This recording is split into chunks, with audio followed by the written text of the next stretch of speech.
गुरुर्ब्रह्मा गुरुर्विष्णू गुरुर्देवो महेश्वरा गुरु साक्षात परब्रह्म तस्मै श्री गुरुवे नमः।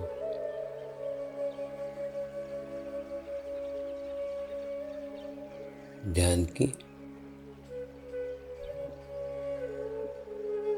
उस स्थिति में जाएंगे जहाँ शरीर भाव पूर्णतः समाप्त हो जाता है।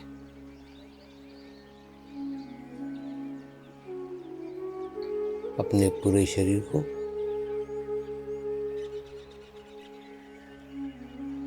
पूर्णतः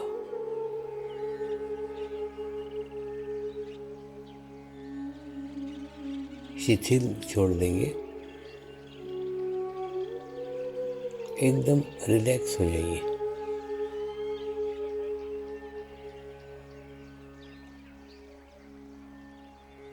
मंत्र का उच्चारण करेंगे। मैं एक पवित्र आत्मा हूँ। मैं एक शुद्ध आत्मा हूँ। मैं एक पवित्र आत्मा हूँ। मैं एक शुद्ध आत्मा हूँ। मैं एक पवित्र आत्मा हूँ। मैं एक शुद्ध आत्मा हूँ।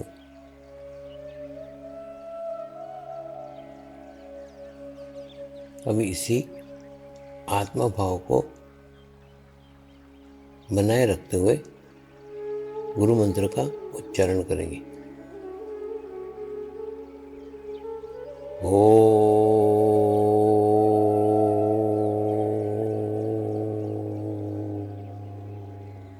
श्री शिवकृपानंद स्वामी नमो नमः।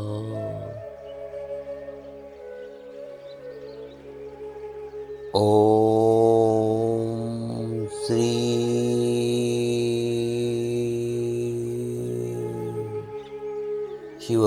शिवकृपानंद स्वामी नमो नमः।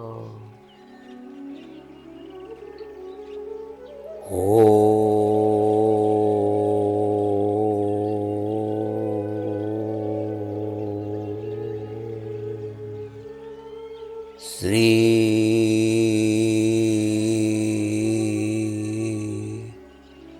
शिवकृपानंद स्वामी नमो नमः।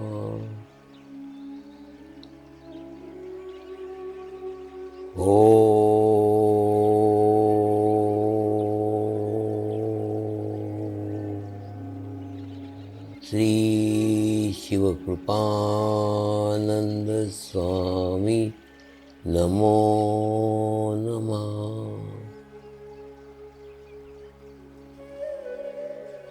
ओम श्री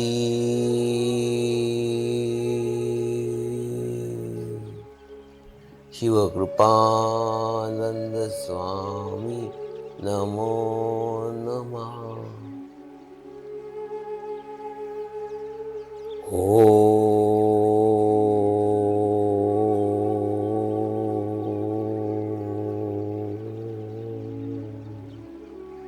श्री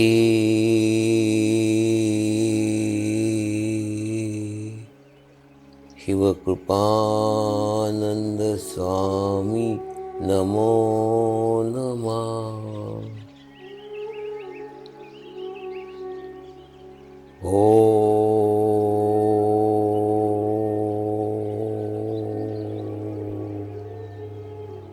श्री शिवकृपानंद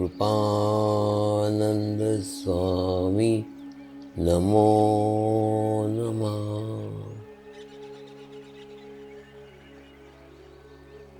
ओम श्री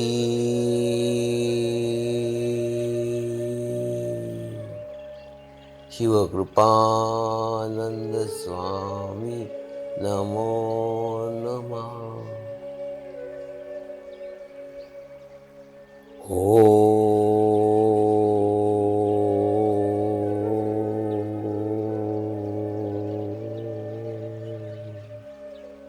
श्री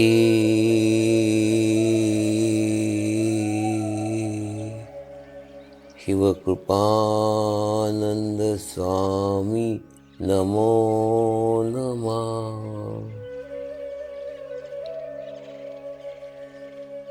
अब आप अपना चित्त सहस्त्रार पर रख के थोड़ी देर के लिए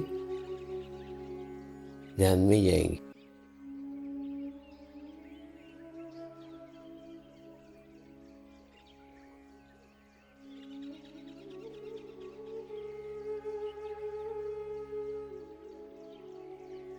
आपको आत्मा के पास जाने की, आत्मा के सानिध्य में बैठने की, आत्मा के साथ मित्रता करने की, आत्मा के साथ पहचान करने की, आत्मा से संपर्क स्थापित करने की खूब आवश्यकता है। इसीलिए मैं कहता हूँ कि नहीं, थोड़ा समय एकांत के लिए दो, अकेले दो। तो इस गहन ध्यान अनुष्ठान में एक कल्पना आई मेरे को। अब आंखें बंद करके उस कल्पना को आप एंजॉय करो। वो कल्पना ये है, अब कल्पना करो कि जैसे मैं कुटीर में बैठा हुआ हूं,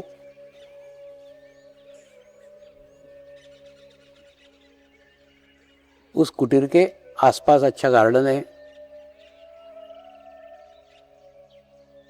खूब सुंदर से फूल वहां उगे हुए हैं। आपको रोज सुबह रोज शाम घूमने के लिए काफी जगह है।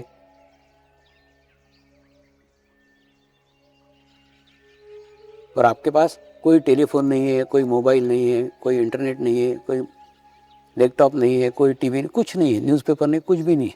बाहरी दुनिया से आप पूर्णतः कट ऑफ हो।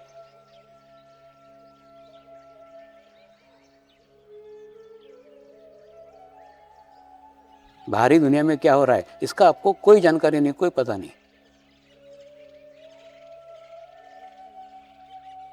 और आपके उस गार्डन के बाहर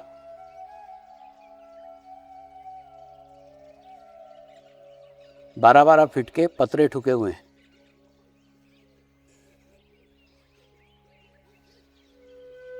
और उस पतरे के उस पार क्या दुनिया है आपको मालूम नहीं। ना आपको कोई देख सकता है, ना आप किसी को देख सकते हैं।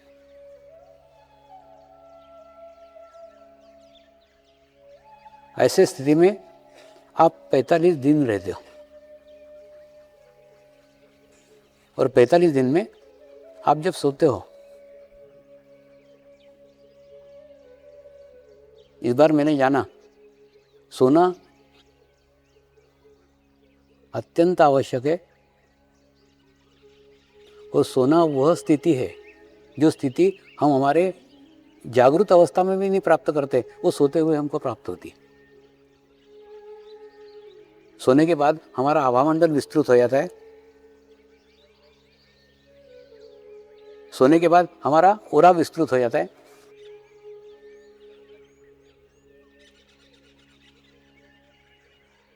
और आभामंडल विस्तृत हो जाने के बाद, ओरा विस्तृत हो जाने के बाद में आपका आध्यात्मिक प्रोग्रेस होता है, आध्यात्मिक प्रगति होती है। लेकिन शर्त यही है, आपके 20-25 फीट के आसपास कोई भी मनुष्य न हो।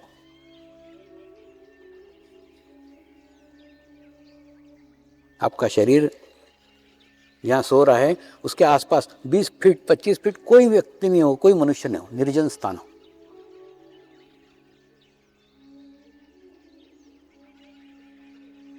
तो ऐसे विकसित अवस्था में जब आप सोते हैं तो आपका संपर्क धीरे धीरे धीरे धीरे धीरे आपके आत्मा के साथ होना चालू हो जाता है।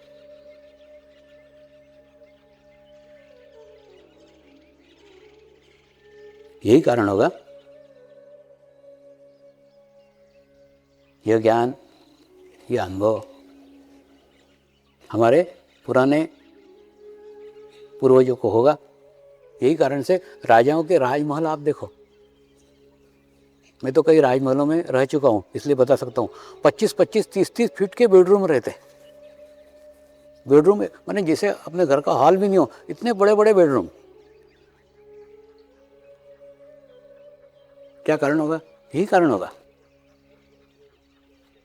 कि राजा जब सोता है तो उसका ओरा, उसका हवामंडल विकसित होता है। विकसित होने के बाद में खूब स्थान है, खूब स्पेस है और कोई मनुष्य नहीं है उसके आसपास, निर्जन।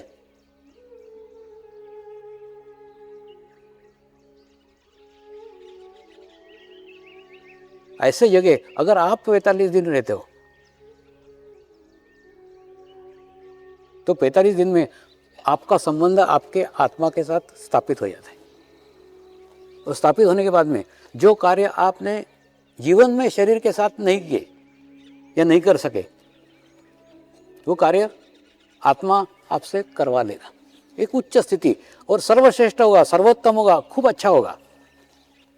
क्या क्या हो सकता है बताता हूँ। उस 45 दिन में आपके हाथ से खूब अच्छे भजन लिखे जा सकते हैं, खूब अच्छी कविताएं लिखी जा सकती है, खूब अच्छा लेखन कार्य हो सकता है, खूब अच्छा पढ़ना हो सकता है। बहुत अच्छी अच्छी पुस्तकें आप पढ़ सकते हैं, पूरी लाइब्रेरी की लाइब्रेरी रखो अंदर। और जो पढ़ोगे ना, दिन भर जो चीज पढ़ोगे उस पे आत्मा चिंतन करेगी।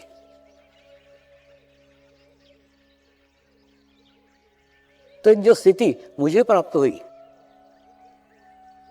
मेरी इच्छा है ऐसी प्रत्येक साधक को प्राप्त होना चाहिए। तो ऐसे एकांत कुटीरों का निर्माण करना चाहिए जहाँ पे साधक अकेला ही 45 दिन अकेला ही रहे, कोई नहीं। और बाहर एक बॉक्स लगा देंगे, उस बॉक्स में उनको 2 टाइम का खाना पहुंचा दिया जाएगा, बस, बाकी कुछ नहीं।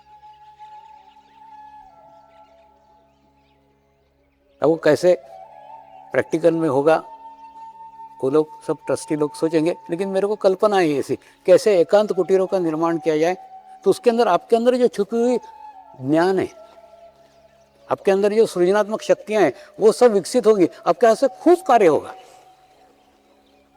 अब आपको मैं इतने संदेश लिख लिख के भेज रहा था, 35 पेज के संदेश।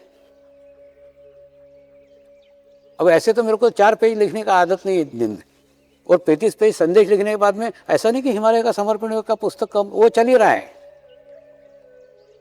वो कार्य चल रहा है, ये कार्य चल रहा है, मंगल मूर्ति का अनुष्ठान चल रहा है, ध्यान चल रहा है, सब एक साथ 3-3, 4-4 कार्य होते हैं। तो सृजनात्मकता हमारी बढ़ जाती है जब हम आत्मा के करीब जाते हैं ना, आत्मा के पास में जाते हैं। और हमारी सृजनात्मकता दूसरे विचार नष्ट कर देते हैं।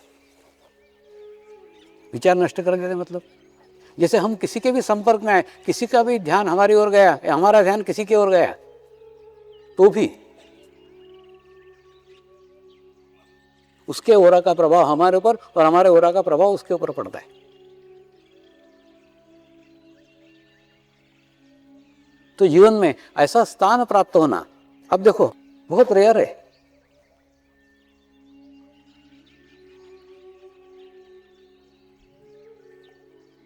इसीलिए मैं कह रहा हूं कि ऋषि मुनि ऐसे विचित्र विचित्र जगह जाके रहते थे जहां आप कल्पना भी नहीं कर सकते कि यहां कोई मनुष्य दिख सकता है। निर्जन स्थान, तपस्या के लिए निर्जन स्थान का चुनाव करते थे।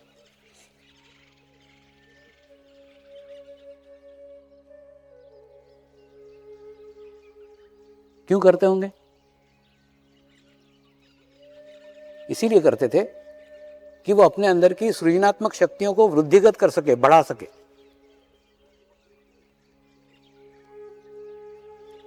और मैंने कहा ना, जो मेरे को मिला है वो सब आपको मिले, ऐसी मेरी इच्छा रहती। तो जो एकांत मेरे को मिला है या मेरे को मिलता है, वही एकांत आपको भी मिलना चाहिए, ऐसी मेरी इच्छा है। अब कैसे होगा वो देखो, कि ऐसे एकांत कुटीरों का निर्माण करो। अब गोवा आश्रम में तो खूब जंगल ही जंगल है, एकदम घना जंगल। दूसरा, आपकी संवेदनशीलता इतनी बढ़ जाएंगी, झाड़ आपसे बात करेंगे, फूल आपसे बात करेंगे, इतनी संवेदनशीलता आपकी खुद की बढ़ जाएगी। और आपके अंदर जो छुपी हुई प्रतिभा है वो सब लोगों के बीच में रह करके बाहर नहीं आ सकती। उस छुपी हुई प्रतिभा को बाहर आने का एक अवसर प्राप्त होगा।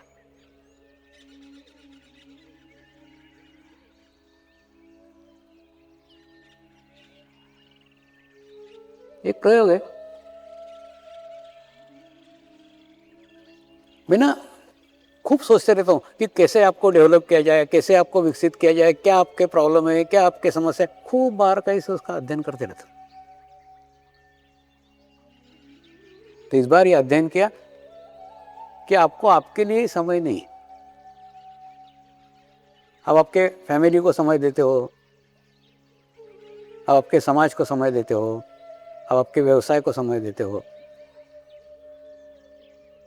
आप आपके ऑफिस को समय देते हो, संगठन को, सबको समय देते हो, अपने को छोड़ करके।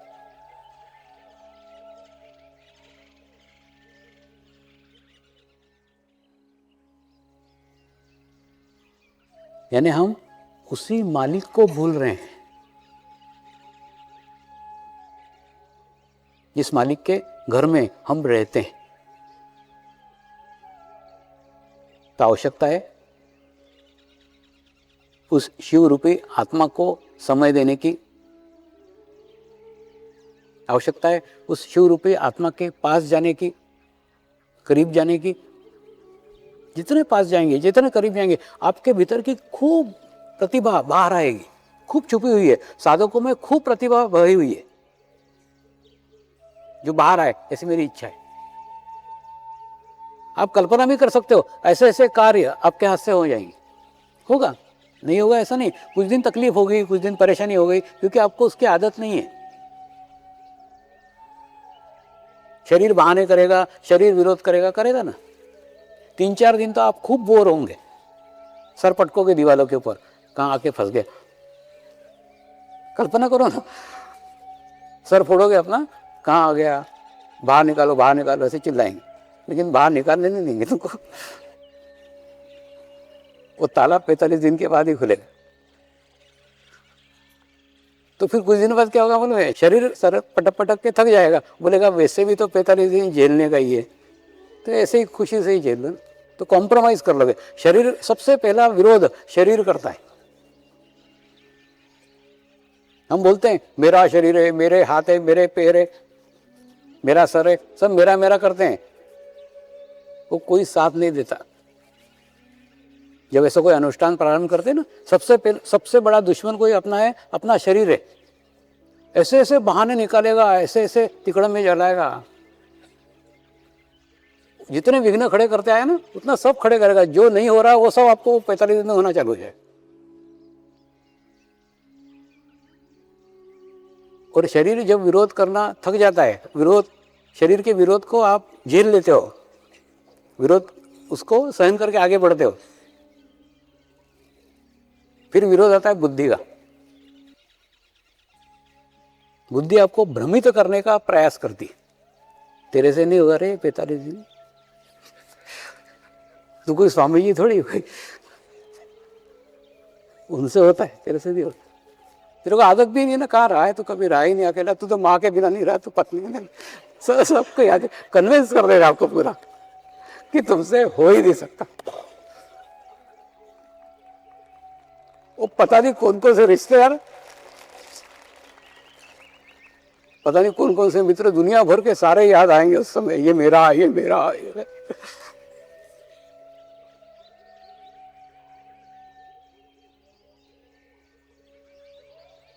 एक बार एक टेलर को मैं प्रचार करने के लिए मणिपुर लेके गया। एक दिन वो टेलर अचानक गायब हो गया, सवेरे से गायब हुआ, तो रात को ही नजर आया। मैंने कहा कहाँ गायब हो गया था?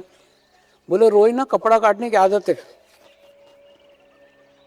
तो हाथ ऐसे ऐसे हो रहे थे, तो कुछ नहीं, एक टेलर की दुकान पे जाके आज कुछ कपड़े काट के आया, उसको ऐसे फ्री में काम कर दी। तो आज मेरे को जरा अच्छा लगा कि तो वैसे अपनी आदत है ना, अब जैसे मोबाइल की आदत है,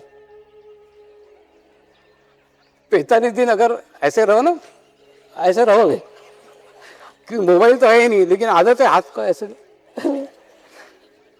तो खूब सारी आदत है जिसकी तकलीफें है, जिसकी परेशानियां हैं, इस 45 दिन के अंदर तुमको उठानी पड़ेगी। लेकिन फिर भी प्रयास कोई बुरा नहीं है, प्रयत्न कोई करके देखो ना। और दूसरा 45 दिन के बाद में ये स्थिति हो जाएगी, बाहर आने की इच्छा ही नहीं होगी। सच्ची बता रहा हूं, बिल्कुल इच्छा नहीं होती।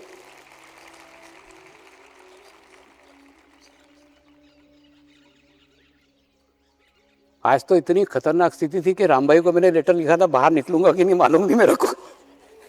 होता क्या है, जैसे पहली बात तो शरीर की हार्ट बीटिंग सुनाई आती है, वो एक डिस्टर्बेंस। दूसरा, मेरी सांसें मेरे को इतने जोर जोर से सुनाई आती है, उसके कारण शरीर में रह करके ध्यान किया ही नहीं जाता, तो शरीर छोड़ करके जाना पड़ता है। और शरीर छोड़ के जाने के बाद में वापस आते समय नीचे दो दो मूर्तियां, और उसमें जाए कि शरीर में जाए 3, जैसे नहीं रहते वो कुछ अंदर चीज छुपाते और 3 गिलास उसके ऊपर रखते कि ऐसा ऐसा कौन से गिलास के अंदर है बताओ, पहचानो। तो वैसे 3 शरीर वहां रखे हुए हैं और तीनों समान है, तीनों के समान वाइब्रेशन है, किस शरीर में उतर देगा? तो कठिनाई थी। मैंने राम भाई बोला उतरा तो उतरा, नहीं उतरा तो नहीं उतरा, मालूम नहीं, क्योंकि 2 मूर्तियां वहां बैठी हुई है, वो भी बराबर उसी लेवल की, मेरा शरीर भी वहां रखा हुआ है, वो तीसरा वो वहां लेवल पे, और उन तीनों में से बराबर पहचाने का किस में उतरने का है। तो मेरे को कोई निश्चितता नहीं थी कि आज उतरूंगा।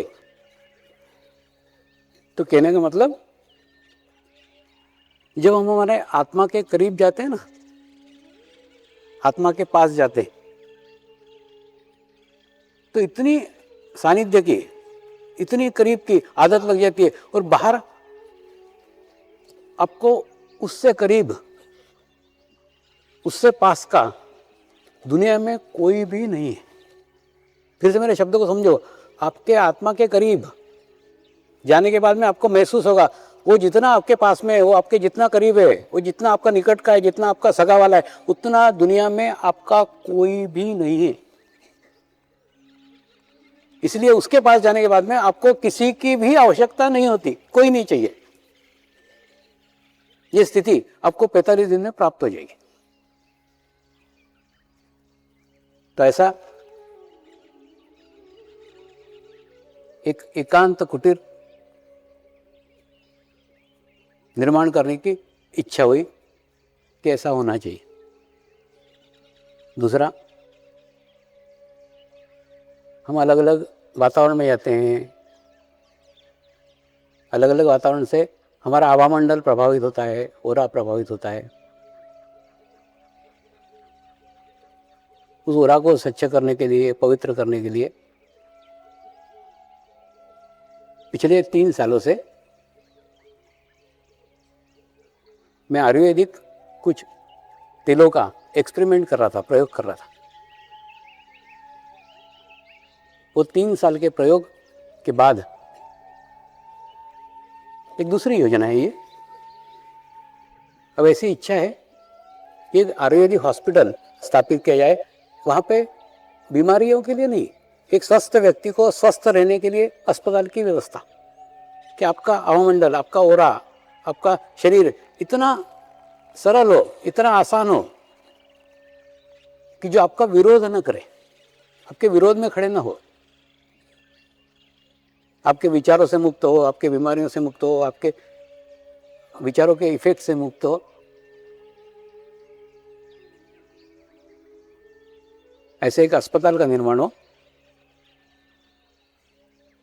ये कैसे कल्पना है मालूम है? जैसे हम रहते कि नहीं, हमारी कार खराब नहीं हुई है, लेकिन फिर भी 3 महीने हो गए सर्विसिंग को डालने की, तो सर्विसिंग को डाल रहे हैं। स्कूटर खराब नहीं हुआ है, लेकिन 3 महीने हो गए सर्विसिंग को डालना है, इसलिए सर्विसिंग को डाल रहे हैं ताकि वो व्यवस्थित आगे चल सके। ठीक उसी प्रकार से हमको शरीर को भी एक ऐसे गैरेज में डालने का है, जिस गैरेज में 8 दिन 15 दिन रख करके आपका शरीर और अच्छा स्वस्थ व्यवस्थित रहे, कि जो आपको अच्छी रिसीविंग दे, आपकी रिसीविंग बढ़ाए, आपकी आध्यात्मिक प्रगति करे।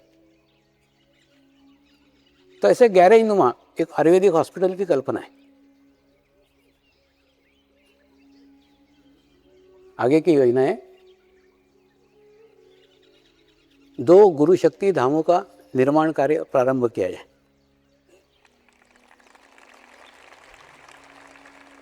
ये सब इसी वर्ष की योजना है। ये जो 45 दिन बैठता हूँ ना, उसमें एक एक जो होने वाला रहता है वो सब आते रहता है। तो पहला तो यहाँ दांडी में होगा, जहाँ आप बैठो ना, यहाँ का गुरु शक्ति धाम हो। दूसरा कच्छ में होगा। ये दो स्थान पूर्णतः कानूनी प्रक्रियाओं से हो गए हैं, दोनों का इन्हें हो गया है, सब व्यवस्थित हो गया है। अब ये दोनों स्थानों के ऊपर हमको गुरु शक्ति धाम का प्रारंभ करने का है। तो 2 गुरु शक्ति धाम का निर्माण का एक योजना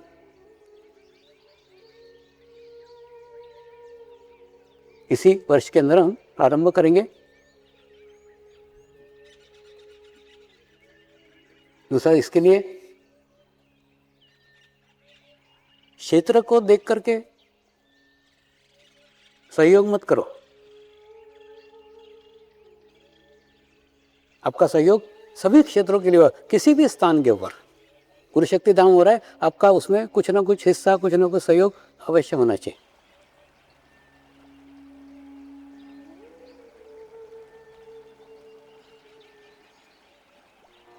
प्रार्थना करेंगे। हे परमात्मा, हम सभी पवित्र आत्माएं आपको हृदय से प्रार्थना करते हैं कि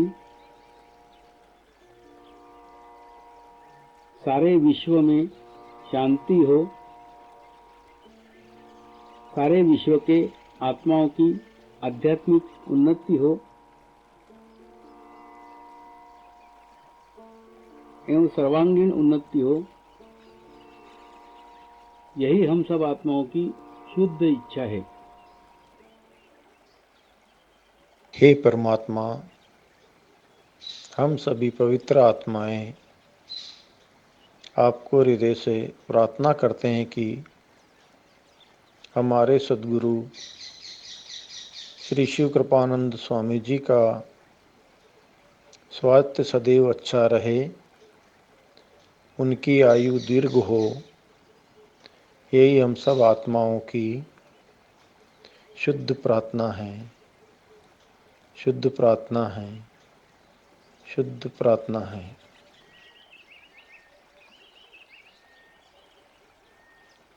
शांति पाठ करेंगे। ओम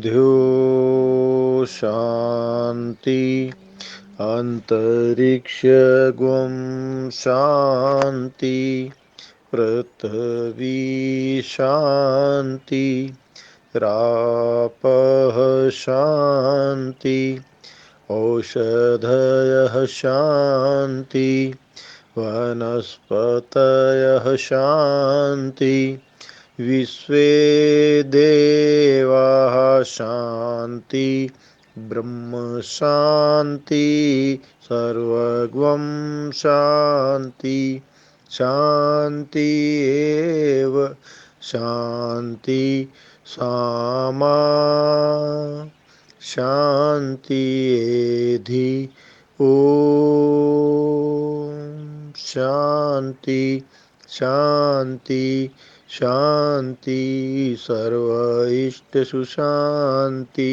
भवतु।